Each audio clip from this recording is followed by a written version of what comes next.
the next speaker is Janet Wertman. And I have to say, I read her book, Jane the Queen, and it was really great. So I'm so excited that she is here speaking today. So I want to introduce you to Janet, and then we're going to go right into the questions. So by day, Janet Ambrosi Wertman is a freelance grant writer for great nonprofits. By night, she writes about historical fiction, and she's harbored a passion for the Tudor era since she was 8 years old, and her parents let her stay up late to watch The Six Wives of Henry VIII and Elizabeth R. Janet lives in Pacific Palisades in California with one husband, two dogs, and not too far from her three grown children. Her debut novel, Jane the Queen, is the first book in the Seymours saga trilogy. The Path to Somerset will follow in 2018. So excited to have Janet here, and we're going to go right into the questions. Why the Seymours? It was actually a very happy accident. I started out, I'm going to say 30 years ago, writing a book, The Secret Diary of Anne Boleyn. It was a brilliant plot line. It was Anne Boleyn had written a secret diary, so it was her diary entries interspersed with Elizabeth reading them and taking direction for her own life. Oh, wow. I dickered around with this whole thing, and I wrote a little bit here and a little bit there, and finally, after the birth of my third child, I said, I'm going to do it. And I was 150 pages in, and I researched a small little piece, and up popped up this notice about a book that had just been published called The Secret Diary of Anne Boleyn, which was exactly my book. I went into a horrible depression for a little bit and was able to emerge by telling myself, well, I'll just make a Jane story. I'll tell Anne's story through Jane. And it took me a few years and a couple of drafts to really decide, no, Jane's story deserved to be told. And I really ended up really melding with the Seymours. And I'm glad I did, because they really occupied an incredible place in Tudor history in terms of both, they had the front row to watching it, a front row in shaping it, and they really are the perfect lens through which to tell so much of the story. Yeah, that's amazing. Ideas, they have a shelf life, man. They do. If you don't take them off the shelf, someone else will. Exactly. Yeah, that's amazing. That's amazing. So in your book, Jane the Queen, I'm really interested in how you portrayed her. She had to kind of justify her behavior to Anne, and kind of, I wonder just how you started to see her character and how you think she would have excused what was happening with Anne. So I love this question because that is the entire theme of Jane the Queen, and that's morality. And I played with that throughout, both from Jane's side and from Cromwell's side. So it was clear to me that Jane thought of herself as extremely moral. And the issue for me was the basis of that morality and how she justified it to herself little by little.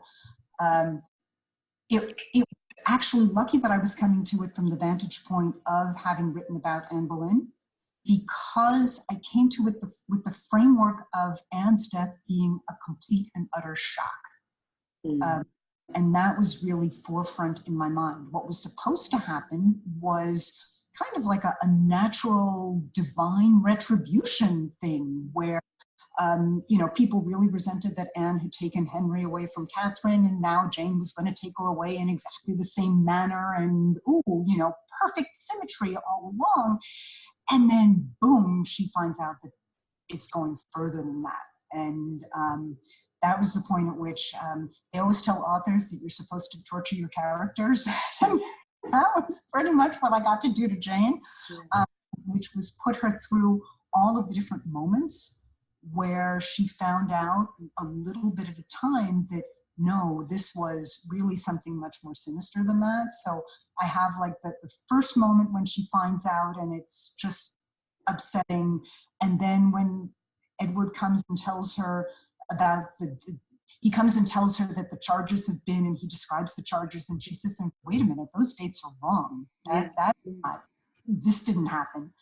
But then, as she's sitting there and starting to get more and more nervous, what's happening is Henry's going out on his barge all night with women who are throwing themselves at him, and they don't care that all of these dates don't add up and that this isn't going on. And when you really think about it, to just displease Henry was death. And the whole witchcraft thing that people believed of her anyway, that was a capital crime. So to a certain extent, it all kind of melded into Jane's mind, and she switched over from the fear of contributing to Anne's death to the fear of this whole new life being taken away from her. And it all kind of came together. And it can't bother her later on, but it kind of got through that moment.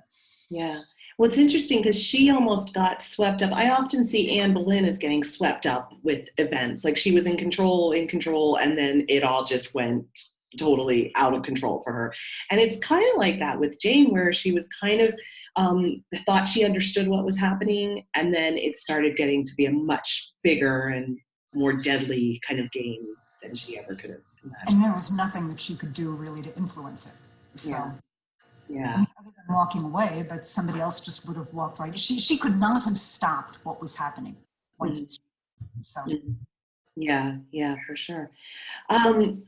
So can you talk a little bit about the role of her brothers and the way she was being groomed to this kind of new role, and just how there's so many parallels with Anne Boleyn, because you think about Anne Boleyn and her family, kind of the stereotype that they were pimping her out sort of thing for Henry. And then you see sort of a similar thing with Jane, that her brothers are getting her all ready for this. And it just, as I was reading your book, I was thinking, well, in so many ways that is similar to Anne's story, but it's just a kind of different take on it, obviously. I mean, it's a different woman. So can you tell me a little bit about her brothers and her, the way her family was grooming her? So I had a different take than a lot of people do. So a lot of people, I mean, it's come down to us from Shepley that clearly Carew and Edward were telling her exactly how to play the political piece. I mean, Shepley has described to us how, she had instructions that in the middle of, when there was going to be a crowd, she would tell the king that his subjects abominated his marriage and everyone would agree, and that would, the early ways that people influenced Henry. And I totally buy into that. But at the same time, that whole, this is exactly how you act with them, that kind of feels like mansplaining to me, because Jane was right there. Jane served Catherine of Aragon. Jane watched what Anne did and saw the entire thing from soup to nuts. And right down to it, Jane's character was such that this was the way that she was going to be acting no matter what. Mm-hmm. She was 29, unmarried. This was her basic character. So the idea that they basically told her, act like this, treat him like this, I didn't buy into that so much. And I had her kind of going rogue in a couple of places. Yeah. And I credited her entirely with turning down the Purse of Sovereigns when he offered it to her. Just because I think that that's something that she would have done. Mm-hmm. Yeah, so that's interesting. She did have this front row seat to watching Anne play the part of a seductress who took a king away. Do you think that part kind of came easily to her, like having watched somebody else do it? Do you think it was a natural sort of part of her personality, or do you think she had to work for it, Kathleen? A little bit of both, because again, I think that she resented Anne for taking Henry away from Catherine, even though that marriage needed to end, and in order for a son to be produced. But so, following in that footsteps would have been a natural thing, as well as yes. So yes, she naturally followed. Yeah. So then, do you want to? And I didn't ask you this. I'm kind of going rogue here a little. But do you want to talk a little bit? I skip here to what happened after she died. Do you want to talk a little bit about what her role as queen was like before we move on to the rest of the family and like what she was like as a queen? Sure. She didn't get much of a chance. Queen, I think she probably would have been a really good one. The big thing was the whole rescuing Mary and helping to bring Mary back to court and get her reinstated as Henry's heir. Yeah. And I think that was a wonderful thing she did. And also part of her whole God wants me to do this, and that's okay. Yeah. That was her focus throughout. And then she was also kind of sympathetic to the Pilgrimage of Grace people as well, wasn't she? A little bit. She was pretty Catholic. She did not really approve of the dissolution of the monasteries. She didn't really approve of a lot of this stuff. A lot of people believed that once she became queen, the king would actually go back to the Pope. But that was a little naive. Once he got to be his own boss, and once Cromwell came up with the idea of refilling his treasury by dissolving the monasteries, there was no turning back, and that was not going to happen. Yeah. What do you think it would have been like if she had lived? Do you think the disillusion would have gone on as much as it did? Do you think that there wouldn't have been an Anne of Cleves, so Cromwell? Do you think Jane and Cromwell would have butted heads ever?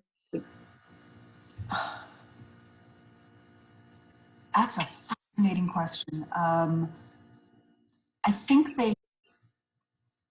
Cromwell and Edward were really good friends. And her sister Elizabeth was married to Cromwell's son. So I think there would have been, there would have been love and happiness in the kingdom. It would have been such a very different place. And Catholics and Protestants would have gotten together and they just would have hugged each other, huh? Right, exactly. That's interesting.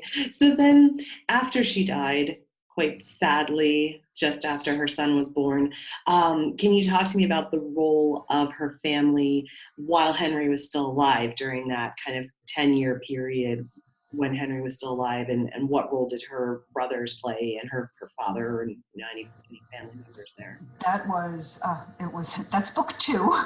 Right. It's called The Path to Somerset because that is basically what Edward Seymour had to do to get from Jane's death to the point that he, took control after Henry's death. So when we talk about the role of the Seymour family, so her father died before she actually had her son, so he never got to see that. Tom was a gentleman of the Privy Chamber, but never a member of the Privy Council, and he disappeared once Catherine Parr came on the scene because they were kind of courting and he needed to be, kept away. So it was really all about Edward and the role of the family of the Seymour. The entire story of the Seymours is Edward during this period. And he was on a roller coaster ride where the basic trajectory was way up, but he had a couple of, ups and downs in between. So he was much more Protestant than Jane was. He was basically Protestant and Jane was not, and allied with Cromwell. So through the whole Anne of Cleves thing, he just kind of watched and learned and didn't have a huge role. Henry, it was interesting, put him on the Privy Council, but he was the only guy there without a portfolio. And what I mean by that is you got to be on the Privy Council because you were the secretary or the Lord Privy Seal or this, and you were automatically on the council. And instead, Henry just put him on with nothing technically to do. So, he was a little bit lesser than the others, and he just kind of like sat there and was happy to be there. And then the whole Anne of Cleves comes along, and the Catholics start grabbing into that. They did that a little bit ahead of time, and Anne of Cleves was almost like Cromwell doubling down on that, even though it was the right political move. But then Henry doesn't like her, she's gone, and Edward loses a lot of power, largely because her successor is Catherine Howard. And Catherine Howard is a member of the Duke of Norfolk's family, and that, you know, that they kind of take over the king's brother-in-law and not brother-in-law, but the uncle and the family members. So he loses a lot of that. Plus they're all Catholic and he's just kind of messed up. But then she goes away in that whole thing, and Catherine Parr comes along, and that's when Edward really comes into his own. And he becomes the guy that Henry relies on. So Henry had been having problems with Scotland that Norfolk had been trying to deal with for the last decade, and he just says, Edward, go fix it, with specific instructions to burn the entire place, and Edward goes ahead and does exactly that, subdues Scotland. It's like, ooh, check, excellent. Mm-hmm. Henry's going off to France to try to take Boulogne, and the siege is not quite working, and he calls Edward down from Scotland, and Edward comes in and bribes them, although we try to keep that a little bit secret, bribes everybody, Boulogne falls, and, you know, check, that's excellent too. So it's during this time that Edward's really coming up and grabbing onto power. So that's the exciting time. Yeah. And so then let's talk about kind of Henry's life as it was ending. He had Bologna and then coming back, and there was still a lot of religious upheaval where the Catholics seemed like they were kind of getting some control back. And then, so what was like that swirl around Henry in the last year or two of his life? So the Catholics made a big push. Everybody made a big push because they realized, oh my goodness, he's not doing well. And whoever is closest to him, when he dies, that's going to be who controls for forevermore. So they made, Gardiner made his move against Catherine Parr, but that got foiled. But then right before Henry died, the wheels just came off of the wagon for the Catholics, and almost exactly at the same time. I mean, literally, you had Gardiner screwing up on the same day as Surrey was arrested. So Surrey decides, Henry's not doing well. So Henry's idea, for after he dies, is that to avoid one person gaining too much power and taking it away from his son, he's going to create a council that is going to work by majority rule. The problem is that really didn't reflect what Tudor England was like. They looked to a single person. So you knew that one person was going to come to control. And Surrey decided, well, that should be my dad. Mm-hmm. And so he did a couple of things. So first he told dad would be the Duke of Norfolk. Yes, I'm sorry, yes. Yeah. Duke of Norfolk. And so first he told everybody that, the Duke of Norfolk, my father, is the only one who can really do this. He should be that. And that's pushing it a little, but, if wishes were horses, beggars would rise. Nobody's going to get him in trouble for that. Then he spoke to a few people about actually forming cabinets and, promising positions. He did that with Paget. And so that's getting a little fuzzy as well. But then he loses his mind and he quarters the arms of William the Confessor onto his shield. And that is something that only royalty is allowed to do. And boom, Henry goes nuts, arrests him, tries him. Great trial, by the way. He tried to escape, and he actually crawled down the privy hole and made it apparently halfway, and before they caught him and hauled him back up. And then he got executed. Norfolk got saved, but Surrey got executed. And then completely independently, Gardiner, again, on the same day, decides that he's not going to trade lands with Henry. So Henry was this whole thing. So Henry would trade lands with people as a hobby. He had done that for his entire life. But this latest scheme was to make his dominions easy to manage so that to really protect Edward. And admittedly, every single one of these exchanges was very heavily weighted towards Henry. But everybody had gotten the original lands from him. Anyway, yeah. You know, especially since the last person who tried to say no to Henry was Nicholas Carew, and he got executed. So you didn't say no, and Gardiner did. Gardiner was out. So all of a sudden, you had the Catholics with no power, right as Henry's dying. And, oh, that's it. So that's they took it. So. And so then, just thinking about Edward and Edward's upbringing, Edward's tutors were all really quite Protestant, and he was raised Protestant even before Henry died. So can we talk a little bit about then after Henry died and just his Protestantism and how Edward was involved with that? Because presumably then, there's so many Edwards. It's like the tutors and their names. Thomas, Edward. Can we deal with something else here? But so how the Edward Seymour would have been involved with Edward the King's, but, you know, his Protestant religious leanings and how he maybe would have guided that even if he hadn't been protector. But then, of course, so maybe you can talk a little bit about just kind of then how he so Edward Seymour, Protestant, Anne Seymour, Protestant, Anne Seymour, his wife, served Catherine Parr. And, you know, was one of her ladies. They were good friends until after, you know, and the whole rules of precedence changed a little bit. And so they really, interestingly, after Edward VI was king, I'm going to call Edward Seymour Somerset. Okay, here. Let's do that.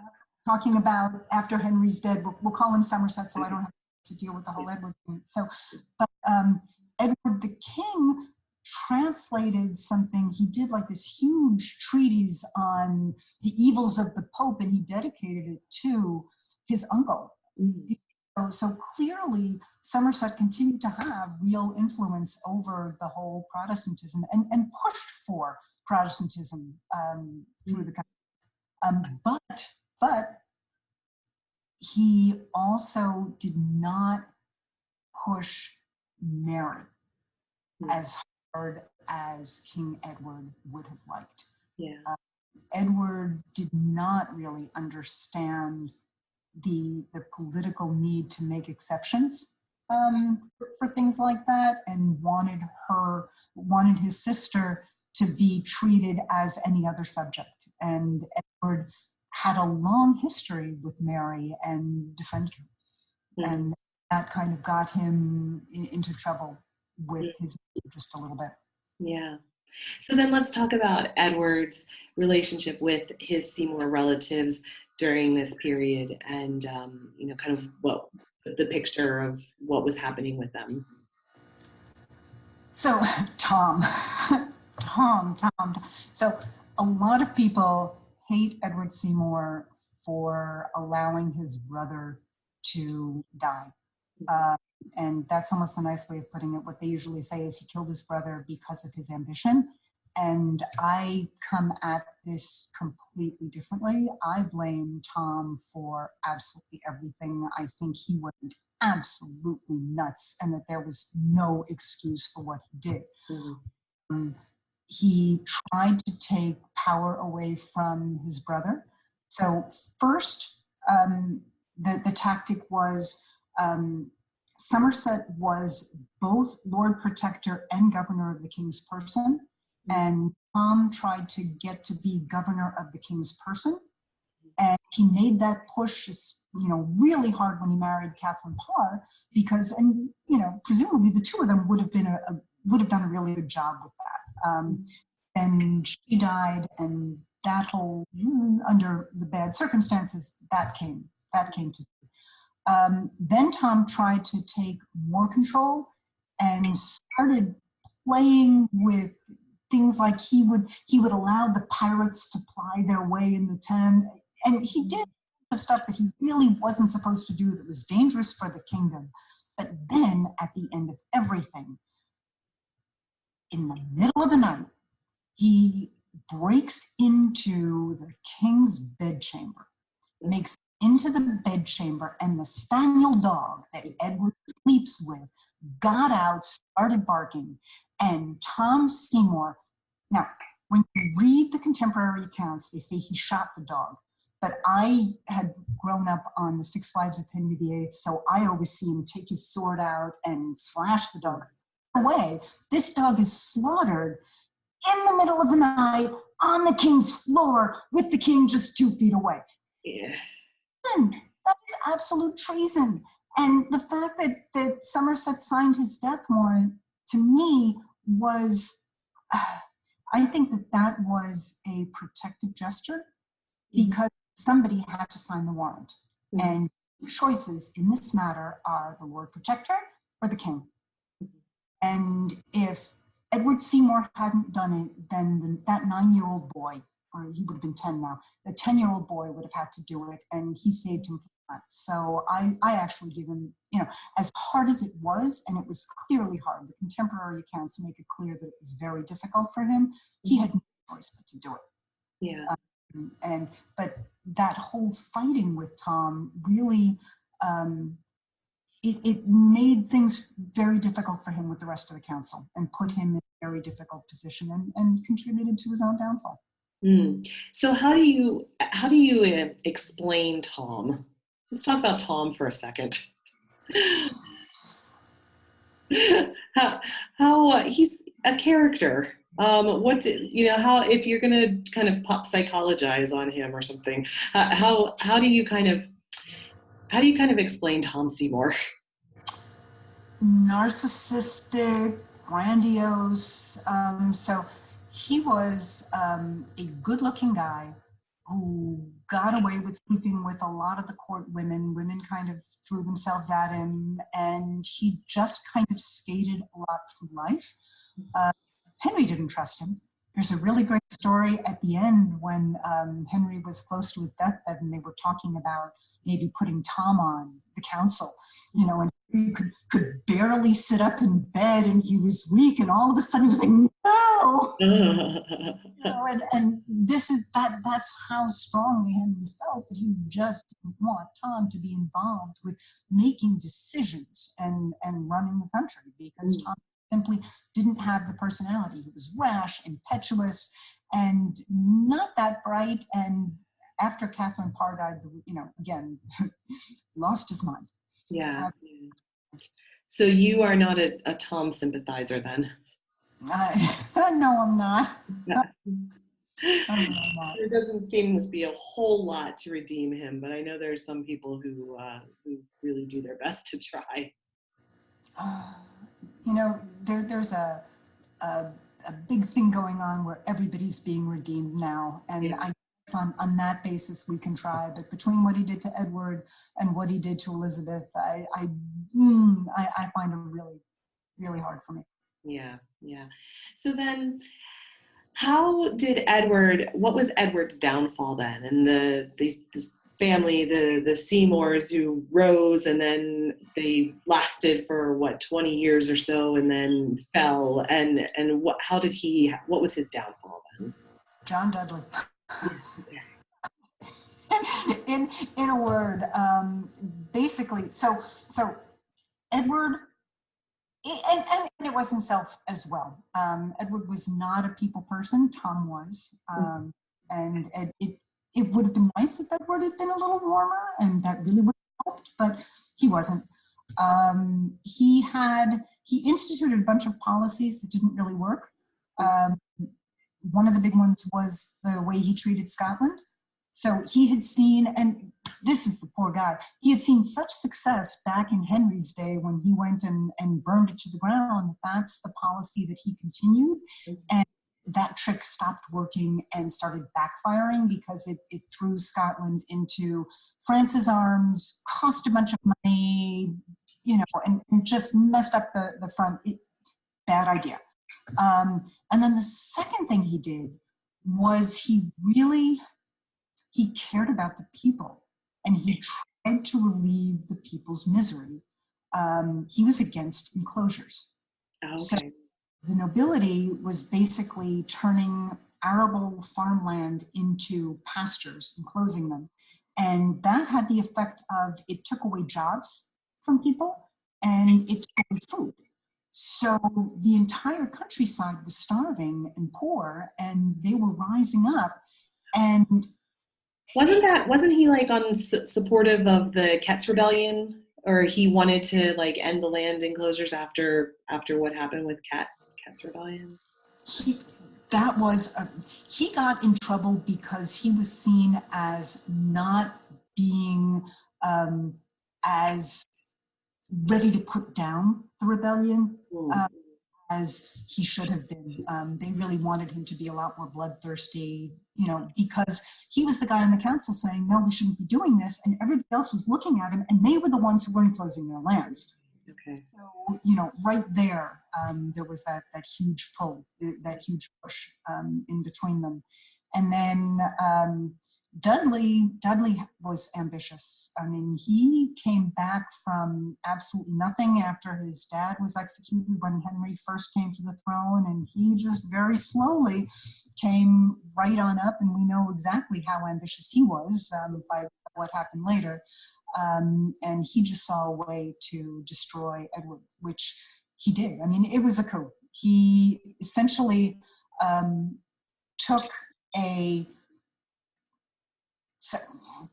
I'm going to call it a drunken statement, a drunken private, I should bring them all here and just kill them all, and said, oh, look, he's plotting to kill us, and use that as a way of moving him to getting. So. And then Edward was beheaded. Somerset was he beheaded then? Yeah. Yes. Okay. And so what do you think is the kind of legacy of the Seymour family? If you had to, what have they left us with? A candle in the wind. Yeah. Basically, it was fascinating. They had such an amazing opportunity, and it is such. It's almost a shame. I mean, Edward VI had the potential to be amazing. He also had the potential to be a real tyrant, and we don't know which way he would have gone. Yeah. But unfortunately, we have no idea. Mm-hmm. The theme of book 3 is betrayal. Okay. So first it was Tom, then it was Somerset, and then it was his own body. So. Mm-hmm. So that leads me actually to asking you about your books. Where can people learn more about your work, and what books have you written that they can read? Okay, so I have written Jane the Queen. I have also written and almost finished the final edits on The Path to Somerset, and I'm hoping to put that out this spring. And I've got a very rough draft of The Boy King, but that's going to be, at least a year and a half. I take it through. I've got two critique groups actually, and editing, and there's a bunch that's going to be done there. But everything's on Amazon. I'm in libraries, a bunch of libraries, independent bookstores, and you can find it all on my website, janet.com. Great, awesome. Is there anything that I should ask that I haven't asked you that you'd like to put in here? You're allowed to say no. We've covered a bunch of times. We've covered all 3 books, and basically all the topics. But really, great. Well, thank you so much for taking the time to talk with us and share your Seymour knowledge. Oh, please! I love this stuff. This is an absolute obsession. It's very rare that I get to just talk about all the details. Yeah. This was a lot of fun. Thank you so much for doing this. I love the first summit, and I'm really looking forward to this one.